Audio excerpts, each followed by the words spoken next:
Hello, good morning, good afternoon, and welcome to another episode of the Robbos Gobcast Sports Show. Today it is back. We are back with the first ever podcast of 2021 of the Reading FC podcast. It's going to be interesting. There's a lot that's happened, but we're going to do a short brief of what we think, and we're going to do our big predictions to what we've got coming up for New Year's Evil coming up with on NXT. But before we get into that, what we want to say is thank you to everyone for all the views that you guys and all the listens you guys have done in 2020. We are progressing this podcast a lot more.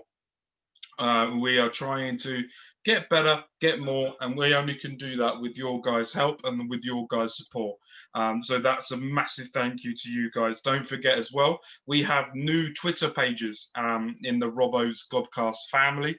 The Robbos Gobcast Sports Show is an overview of everything, but we have specific pages now for wrestling, for Formula One, for NFL, and for what else do we do? NFL, Formula One, wrestling. I think that's it.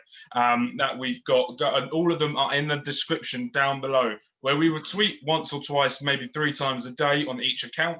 And if we're watching a show, we will be tweeting live, watching that either at night when it's on, or in the morning when we're recapping it, going through it and watching it through there. So don't forget that the links to all of our normal down in the description. If you're watching this on YouTube, don't forget to click the top right, that YouTube bell, and make sure you get instant notifications so far. So before we get into the podcast, basically the overview of this podcast is going to be talking majority about Luke Harper, Brody Lee, who sadly passed away over Christmas, which we decided out of respect for him that we wouldn't be recording a podcast for that. There was a lot of emotions going around, especially from myself and Gulam about that. So we decided not to do it. And that's one of the things that we're not doing. But what we're going to do today, before we get into anything, I have a music here, which is the 10 bell salute.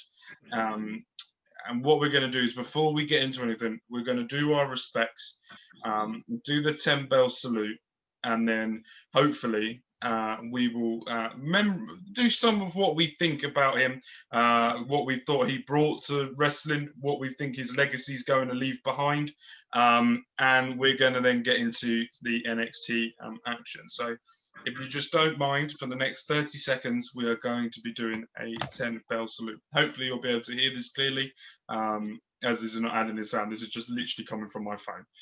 So here we go.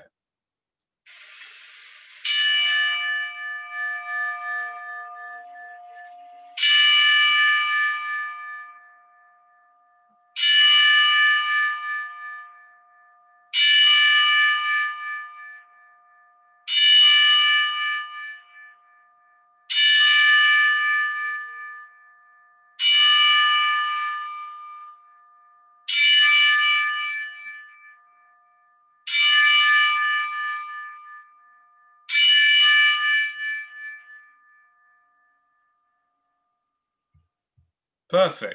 Thank you ever so much for everyone who joined in with that. Right, let's get into Luke Harper. It was a massive shock. It's come out that the reason no one knew why he was off telly was because of this lung failure. I saw an article yesterday or today from JR, who said that he offered one of his lungs to try and help, but according to the doctors and some of the medical staff, his lungs were non-transplantable. It's shocking. It's one of those where you look at wrestlers and you look at them as they're like immortal. In my opinion, I want to get what you think on this. But for me, I think I look at wrestlers and I go, they're immortal. They go through stuff every day that our bodies, what we can never do. And for me, and I know this is not even a possibility, but for me, I always look at wrestlers as they will never die. because of everything that they go through. But sadly, 2020 has literally been the biggest fuckery of ever, and it's just taken another 100%. life. You know, it's I can't say this. You know, I know what you mean when you say that you think they're immortal because of their characters and their larger than life persona and whatnot. But you know, what I'll say is that I just remember I woke up in the morning and the first thing I see, because I got you tweet me. I think you tagged me to a tweet, and I was waking up for work in the morning. So as soon as I saw that, I was just like, wait, Brody Lee passed. I was like, oh, what? You know, it was just like literally caught me off guard like so much, because, you know, I mean, I don't know if I remember we were talking about the week before as well. You remember? Mm-hmm. And you know, it's just like one of those things where it just caught me off guard. You know, when I heard like that he had passed away, because, you know, it looked like he was getting his career back on track anyway. So you know, he didn't look like he was in bad health, like from when we went, like, the times I saw him on AEW. So it really was a massive shocker when I found out that. And yeah, it's it really is sad that he died. You know, the way you know, just like that. You know, just went. You know what I mean? Yeah, it's one of those situations where God, pretty much. Yeah, and it was one of those situations where when I saw it, I always go to, it's one of those Twitter/Google deaths that people just make up. I think I've seen David Attenborough die about 10 times, and I've seen Eddie Murphy die a few as well. Well, his brother died, and then, you know, they made it. I remember the headline was Eddie Murphy brother, like, you know what I mean? It's the way they word it, you know. Exactly, and I was very shocked about it. But what I want to do is I want to praise. We don't talk about them enough on here, but mainly because we don't really watch it, but we see clips of AEW. Yeah. And I want to praise massively Tony Khan, Cody Rhodes. He deserves it. They deserve it for that one. All of what they've done through that. I want to praise WWE for the film package that they did. I want to say Xavier Woods with one of the most heartfelt, with Big E as well, statements coming from that. And with Tony Khan as well, and with Cody Rhodes, when they got the family in the middle of the ring and they retired the TNT title and gave it to Lil Junior. -1, I think he's called in -1, but it's Brody Lee Junior. They gave him the title so they can keep forever. I think that is it's horrible thing to say, and I don't want this to come off as horrible, but the only way that they can immortalize Brody Lee is doing what they did. Give him the title that no one will ever have it. It's like, for me, it's like with America, with basketball, they retire jerseys, retire that number so you can never wear it. In football, you retire the number so no one can ever wear that number. For example, in West Ham, they've retired the number 4 or 6 number for Bobby Moore.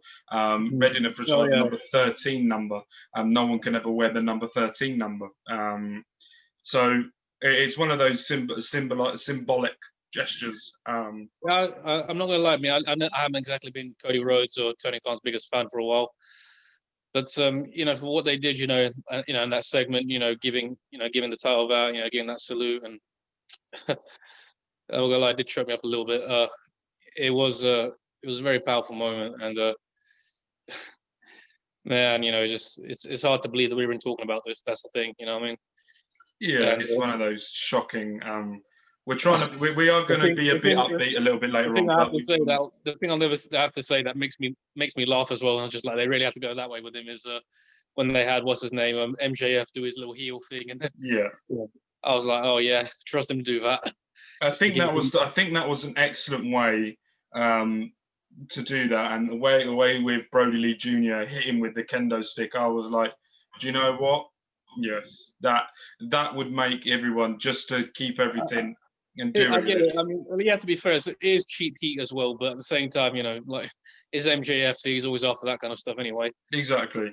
But, yeah, I mean, I think, yes, at the same time, I get it. It was, at the end of the day, they want to keep a show going, and they want to do it respectively at the same time. So, yeah, that's fine at the same time. But I completely agree. It's a thing, the way I look at it, yeah. let's talk about Luke Harper and Brody Lee.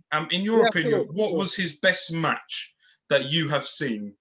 Man, I can't. Thing is, you asked me that. I've been like, when I watched Luke Harper in the ring, I honestly, I can't really say I had a favorite match of his because every time I saw him in the ring, he always impressed me.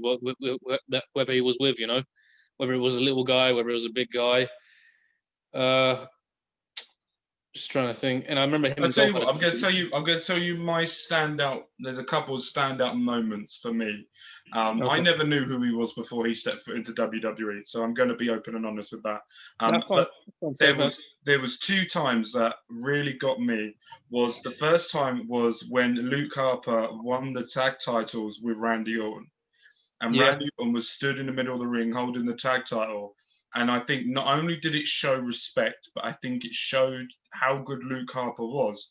I don't think I've ever seen Randy Orton do this, where he took the title off and then just put it on the other shoulder of Luke Harper, which was a sign of, yeah, okay, you've done this, you've impressed me. And that was the first tell for me that he really impressed me. And the other one was the match I think he had with Bray Wyatt, where he really let loose. And he really started doing what he used to do when I've seen highlights now, before he went into WWE, being that big guy athlete, where he was doing hurricanranas, flipping over the top rope, suicide dives, where he was being let loose and be himself. And I really did want, where he wore that black vest with the jeans when he would just become himself.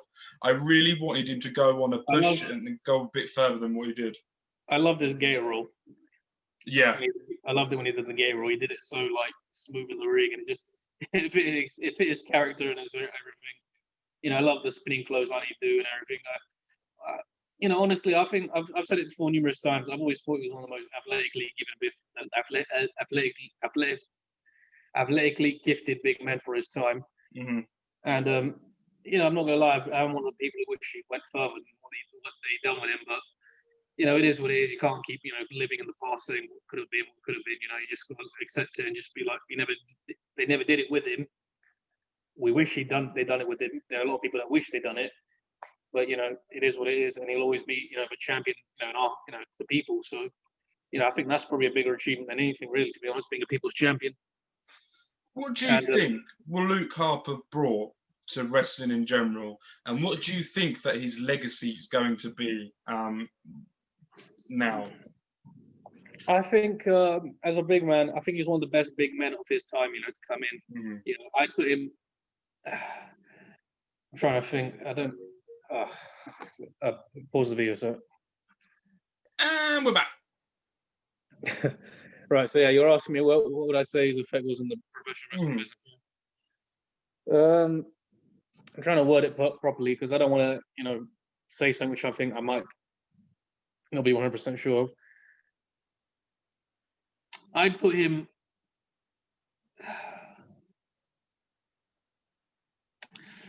I'd say he's up there with the likes in terms of athletic ability and presence. I'd put him up there with Undertaker. Mm-hmm. I'm not sure if I'd say character as much because I don't think his character was ever,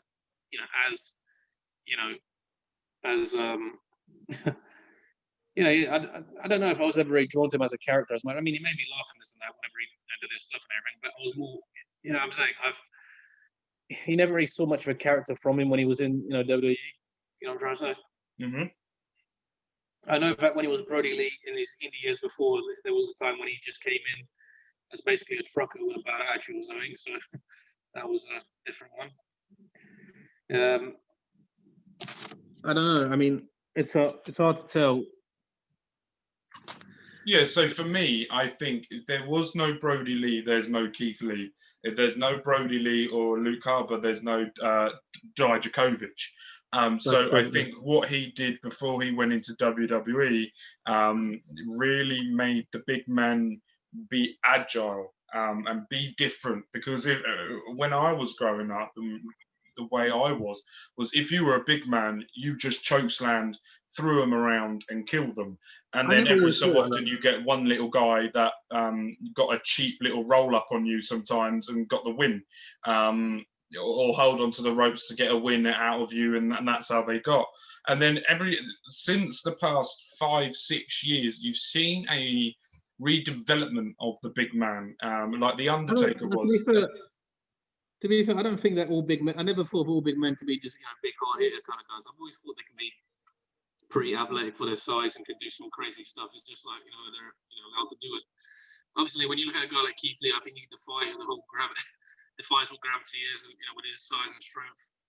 So to put it short, I've always thought that, especially with Hanson, Ivo from the Viking Raiders, I've always thought that like these guys can always. Yeah, put it simply, I just think that everyone can be athletic, when they want to be, that makes sense, because the way I see it, you don't want to use all your good stuff straight away. So, I never thought of it as, a big guy can do this and, a little guy can do that. I've always thought that everyone can do something similar, but it has to be, within reason, if that makes sense. To answer your question, I've always thought that Luke, in my opinion, could easily go up. Like I always expect him to have a longer career, and I always wanted to see him hold a world title. Mm-hmm.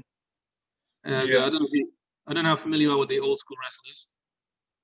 There was a guy who many people cited him as similar in terms of his look, in terms of his presence, if you will. Albeit it was a bit more hardcore, and his name was Bruiser Brody. You heard of that? Heard of him? Mm-hmm. Yeah, a lot of people cite him and him being very similar in terms of look, in terms of presence. Right, and we're back. Sorry about some of the technical difficulties with the sound and the quality. We've just had to go and try and change that for you guys now, and hopefully we'll be sorted for you. So you were saying that he was about Bruiser Brody. You were at. Yeah, sorry. Excuse me. Right, so I was saying that I remember a lot of people bring in similarities between him and himself. I've actually watched Bruiser's documentary a few times. It's very interesting. I should highly recommend you give it a check on YouTube sometime. It's called The Dark Side of the Ring. One thing which is a scary similarity between the two as well, in particular, is they both died around the same time, as in at the same age. Brody died at the age of 42, and Brody Lee, Luke Harper passed away just at 41. So it really is freaky when you realize that. Albeit the only difference is that Brody died at the age of, was murdered. So I suppose that's the biggest difference between the two, how they passed away. Yeah. Yeah. I get my words mixed. I don't want to say something stupid. No, I completely agree. What I'm saying is, I suppose the gratifying thing knowing is that Brody didn't go out being murdered. You know what I'm trying to say? Mm-hmm.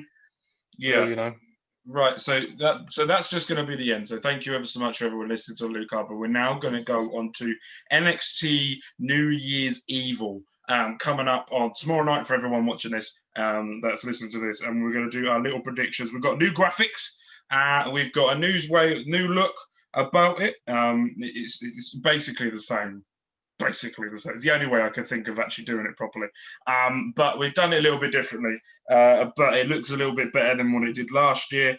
So we're going to go from that. These are the matches that are going on at the moment, what I've been told and what I've seen everywhere. We've got Rio Ripley versus Raquel Gonzalez in the last woman standing. We've got Tommaso Champa versus Timothy Thatcher in the Fight Cage or the Fight Club, whatever you want to fucking call it. We've got the fake Cruiserweight champion versus Grand Metalik for the Cruiserweight Championship. We've got Damian Priest versus Karrion Kross and Scarlett. My future wife, I hope. Even though she's married. But anyway, and then the main event will probably be, if it's not for the Raquel Rhea, will be Finn Balor versus Kyle O'Reilly for the NXT Championship. Let's get into it, shall we? It's going to be a very good, very, very good event. I'm really excited for this one. I'm really looking forward to this. First match I'm going to go with is Rio Ripley versus Raquel Gonzalez, a last woman standing match. I've done all my predictions already. I'm not changing them. I will not change it for Sunday either. I've done them this morning when I was creating this graphic. So I'm already done. So now it's up to Mr. Ali, and I will say mine on here as well, what we think. So, Mr. Ali, who's going to be walking out of there? Raquel Gonzalez or Rio Ripley? I'm going to say Raquel this time because I don't see Rhea going over again. And as well, especially because she's got so much momentum after winning she won War Games. I don't see her winning, losing this one. While she's red hot right now, so I can definitely see her winning it. She might cheat. It might be a cheat victory. It might be, not necessarily be clean, but it's a last woman standing match anyway.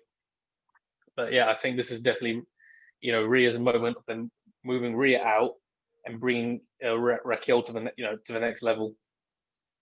That's who I went for. I would have gone for Rhea if Raquel didn't pin Io Shirai in War Games.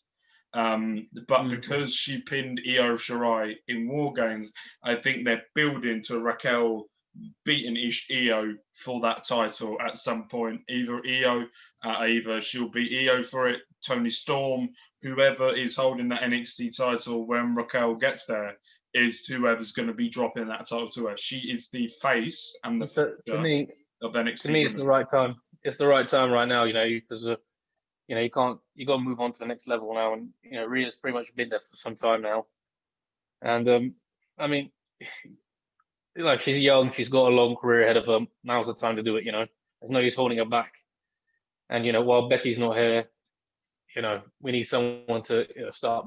I'm trying to say you have to start moving up the ranks, while you still can.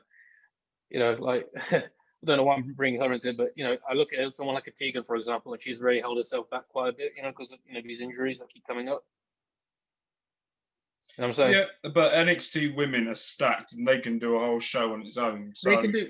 I'm not saying if it gets down. I'm saying that a lot of them just keep I'm saying they're stagnating. Some of them, yeah. We'll start moving up, yeah, but then all of a sudden they start dropping back down, and it's just what I'm saying. It's like it's hard to get these lots to the next level, and they keep falling, letting themselves. I'm not saying it's their fault. Accidents happen, but at the end of the day, yeah, when you're constantly injured, it doesn't help. Candice LeRae just found out injured as well. Exactly. Next one we've got is we're going to go with Timothy Thatcher versus Tommaso Champa in the the fight pit. I think they're calling it. Go on. I'm gonna say. First of all, I think this is going to be most likely Timothy Thatcher's victory because he has not had a lot of victory on TV, and I'm kind of a bit worried about how they're using him right now, to be honest. Because I don't know. I mean, just like they really should be having him run through the roster. They've had him lose quite a few matches, so I don't understand what's going on there. I think they're building to something. I don't know what they're building to at the moment, but they've got to be building to something for what they're doing. I've got Timothy Thatcher winning this.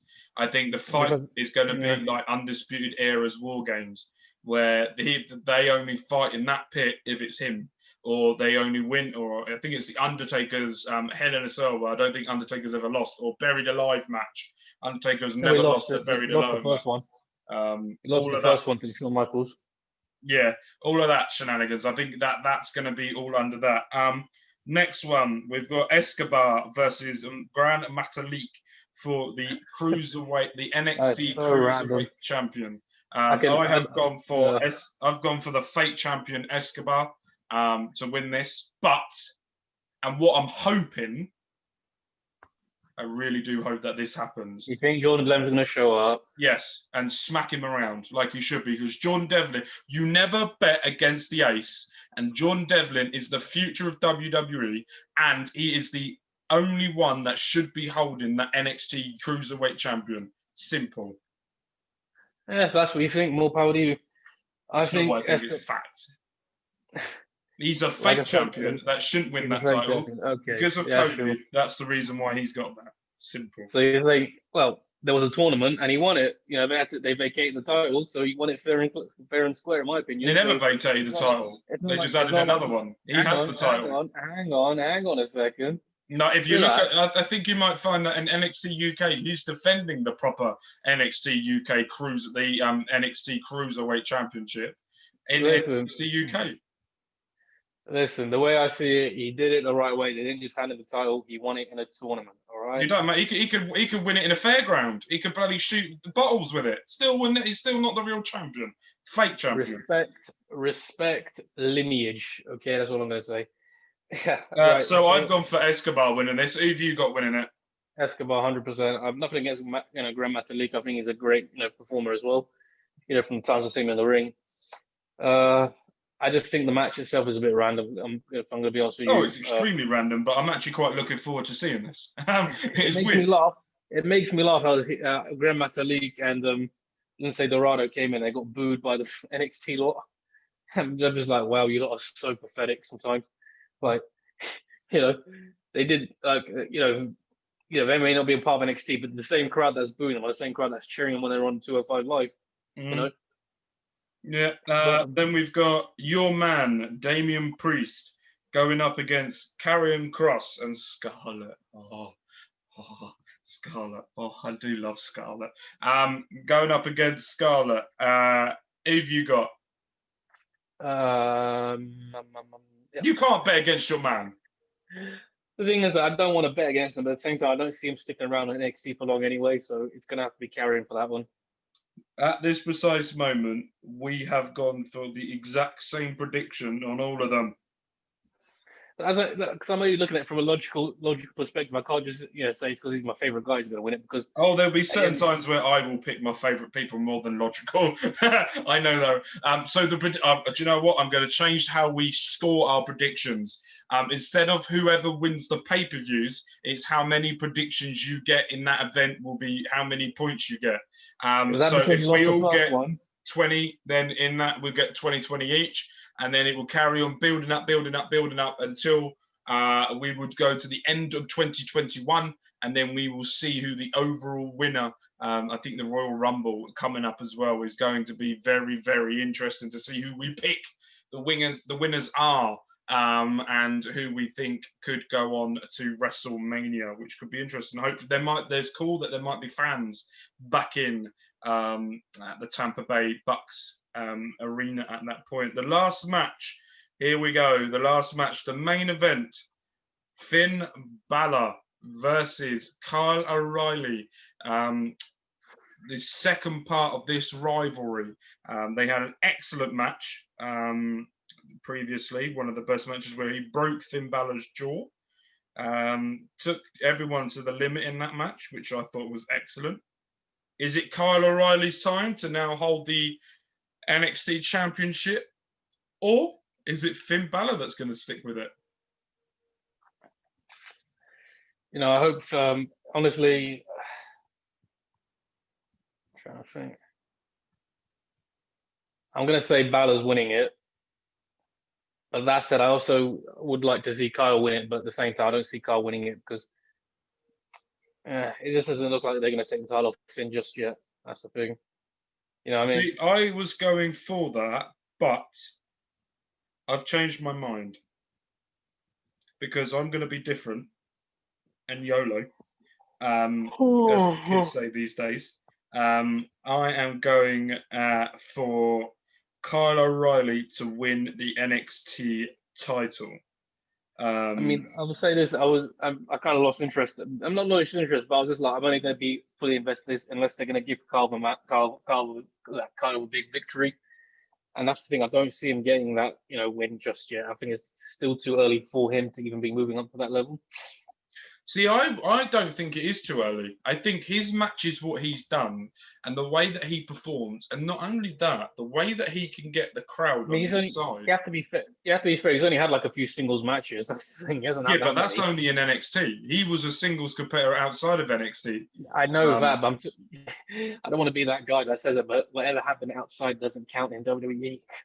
No. And I agree with that to a certain point, but there gets to a point where it's going to only be believable, or there's only going to be a point where you go, okay, he does deserve that, because he does deserve a single title because of the work that he's done. He deserves a single title, but I wouldn't be giving him the NXT title, just yet. I'd be putting him on the NXT NXT North American title. But I'd be putting him in that spot for that one at least for now. I think it would be interesting if he does win, what it would do for Undisputed Era. Will they stick around? Will they be, or will it turn into Evolution where Adam Cole does the old thumbs up, yeah, thumbs down to Randy Orton on his shoulders, that type of thing? Will it turn into that where Adam Cole, who won 2 awards, it could happen.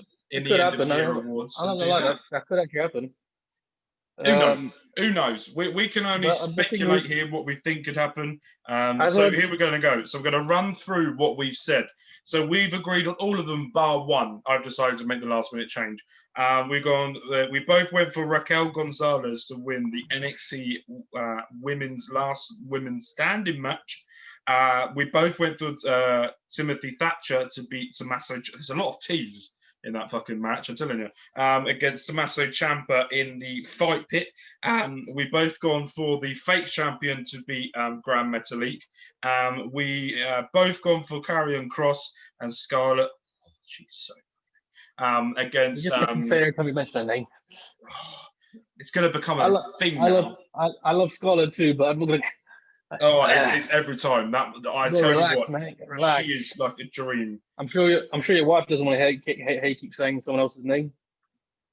I couldn't give a shit. She's that good. And she's also not here and doesn't watch my podcast, so that's all right. Just remember, I warned you before you start sleeping on the sofa, mate. That's what I'm going to say. She doesn't watch the podcast or anything, so it's absolutely fine. And Finn Balor versus Kyle O'Reilly. I went for Kyle O'Reilly. I think they're going to drop it to him. And I think Finn Balor, and you've gone for Finn Balor. But for me, I was disappointed that Pete Dunne didn't get the title opportunity that I think he should have got with the run that he was on. He's probably going to get it at some point, let's be honest. But he will get the point. And I do think, okay, so we've gone for that. I'm going to do an additional point. I made this up on my head now. So I'm going to do additional point. What is going to be match of the night? You just throwing in questions now, just try and get a point. No. That's so from every pay-per-view now, we're going to be doing an additional point, or how many points I am behind will be. No, I'm joking. I will cheat at some point. Don't worry about that. How many points? Oh, of course I will. It's me. We're going to choose the match of the night. And we're both going to think, we're going to choose what we think, and then we're going to do a poll on Twitter after the event, and we're going to get what you guys think, and whoever chooses the match out of what we both say will be the winner of the additional match. So I'm going to go first, and for me, I think match of the night is going to be Rio Ripley versus Raquel Gonzalez. Okay, fair enough.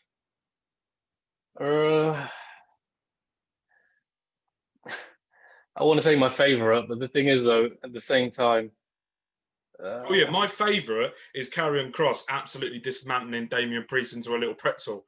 But are you just trying to say that to try and get me started, are you? No, not at all. Hey, that's okay. If that's what you think, mate, that's okay. You know? I don't think Karrion Kross is I'm legitimately scared of him. Hey, I mean, the way I see it, Karen's just lucky that Damian wasn't there many years ago. I mean, he would have been owning the entire NXT brand right now, possibly even though, but that's just my opinion. Never. Not with Scott. Rousing us. So yeah, excuse me. I'm gonna say Finn and Kyle are gonna steal the show again.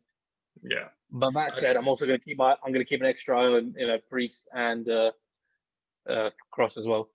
Yeah. I'm also going to say I won't be surprised if. I'm not saying they will. But I'm not going to be surprised if Grand Metalik and Escobar have a crazy. You know what? I wouldn't be surprised if any of these matches stole the show. Because what I'm saying is, I've seen Metalik ready up his game a few times, and Escobar, to me, I've said this before, I'll say it again, I think he's one of the best performers in a long time. And I think that I feel like it's a damn shame we haven't seen him and Andrade go at it yet, because I think them two could have a crazy match. I'd love to see Escobar versus Garza, Carrillo, all them lot. I think he's perfect for them. Yeah, it's going to be interesting to see where they go with the cruiserweight, especially with there being two of them on different continents. I think he should be moving a cruise. I think he's the one guy who can go from can transition from just the cruiserweights to the heavyweights, if you will. Yeah, he's a bit like Buddy Murphy for me. Yeah, 100%. I think I'll say he's probably got better mic skills than Buddy Murphy as well, for that matter. Probably. I'm not saying that Buddy's not a bad talker. He's a decent talker himself. But I think, Escobar, is a very smooth, calm, relaxed talker, and he just, you can understand what he's saying, and he's very clear, Yeah. And I like that. I think he can do a lot. They can do a lot with him at some point, 100%. It's going to be interesting to see what goes on moving forward. It's going to be fun to see as well. I think we've also, before we go, it has been announced during Wrestle Kingdom that there is going to be a New Japan game that will be coming out, apparently, as well as an AEW game, as well as a WWE game, all coming out in 2021. So my missus is going to get angry with me when our bank balance goes low because I spent all my money on games. And there's also a New Japan Pro Wrestling has announced that it's coming to TVs in the US and UK very soon. It's apparently striked a deal with a channel. We don't know what channel. We don't know where it is, what is going on, where it is. It could be Sky because they don't have WWE anymore. They could now go and get New Japan. ITV have AEW. BBC could get New Japan. It could be someone that we don't know of yet. But I'm excited because I'm excited because it's always been something that I really wanted to get into quite a lot, watching New Japan. But I'll tell you right now.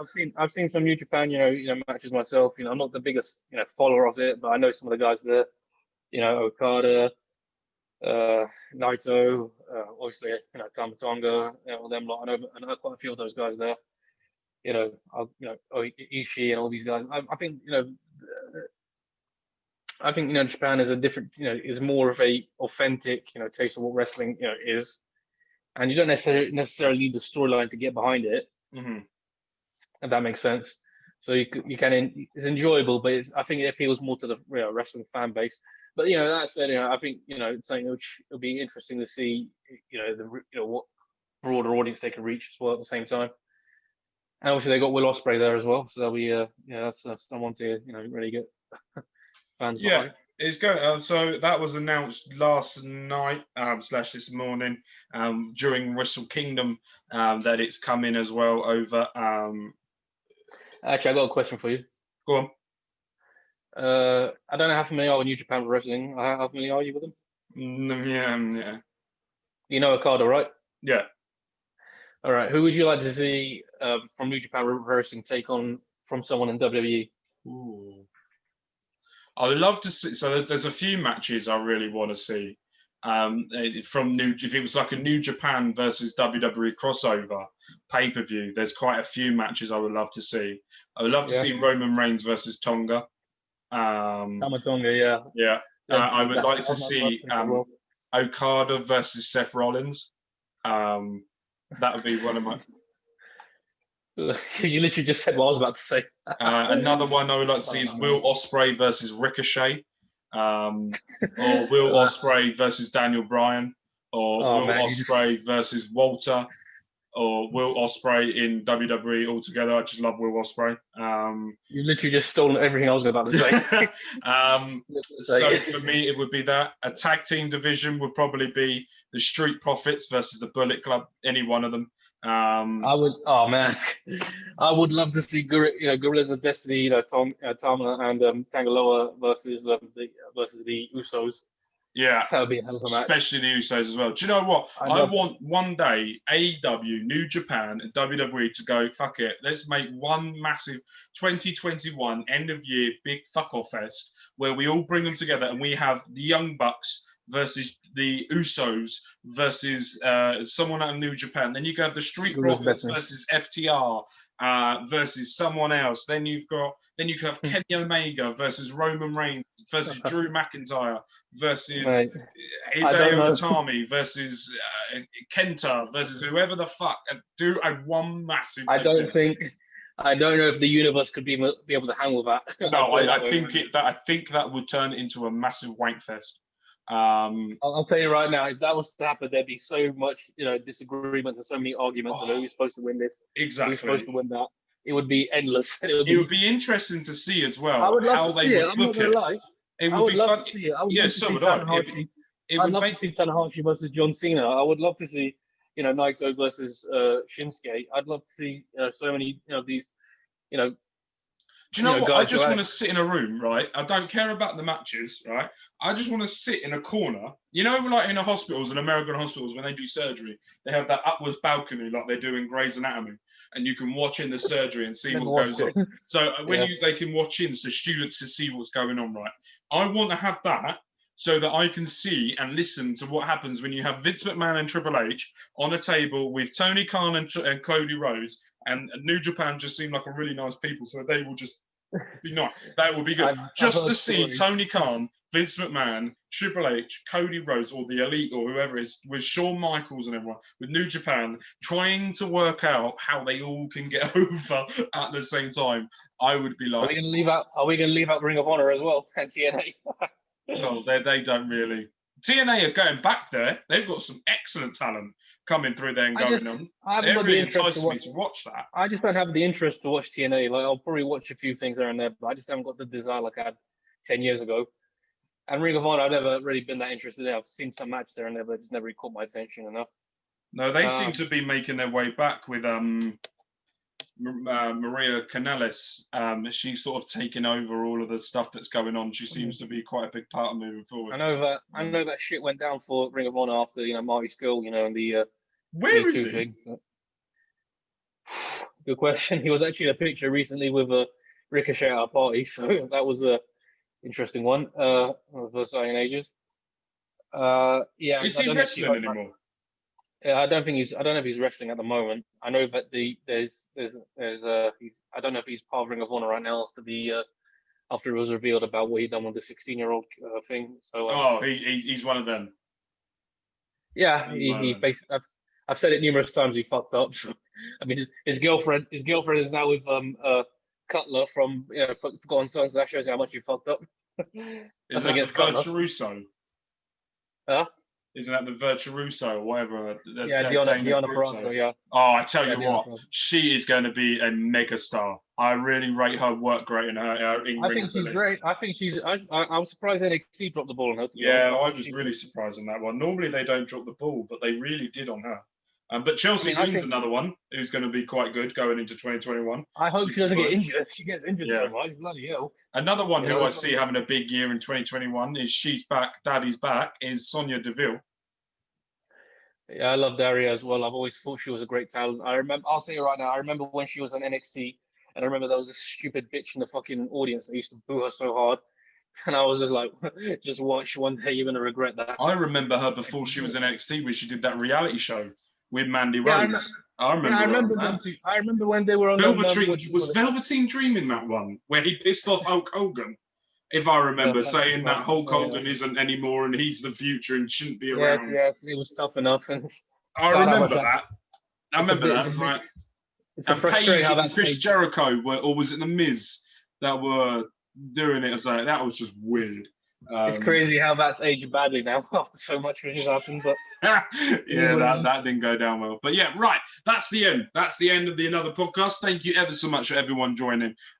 We just want to say that all of our condolences go to Luke Harper's family and friends and anyone that's been affected. If you guys have been affected by anything we've spoken about, please don't forget you can DM us and we'll be happy enough to help you any way, shape or form that we can moving forward. We will be tweeting a lot more on the wrestling account. I'm just finding my bearings on when to tweet, when to do stuff. We're just scheduling and getting stuff all set up for everyone so we can produce the best content we can for you guys moving forward. So be prepared for that. We also have Formula One page. We have an NFL page as well. We've got a gentleman coming on the podcast on the NFL in the future. So he will be coming on. But thank you guys ever so much for coming on. We wish you guys a very great 2021, even though I just found out we are in a national lockdown again. Tough times ahead, mate. Yeah, fucking marvelous. Right. You know what Dusty Rose said? Yeah, everyone stay safe. If you need to talk to anyone, we know what people are going through. Don't forget you can DM us and we're happy to talk. But everyone, peace, love and care. Make sure you have a great new year and we will see you next week to see who is winning in the predictions.